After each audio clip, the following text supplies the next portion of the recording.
State lawmakers are pushing ahead with plans to cut taxes on the oil industry, even as the state faces a $1 billion budget shortfall. That's the topic of this week's commentary by Eyewitness News political analyst and Gambit columnist Clancy.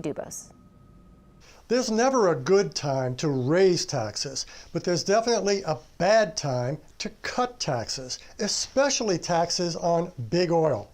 Right now, the state faces budget shortfalls of almost $1 billion. The price of oil is so low, almost nobody is drilling. So why cut oil severance taxes? Especially when it could mean deep cuts to public hospitals in the middle of a pandemic.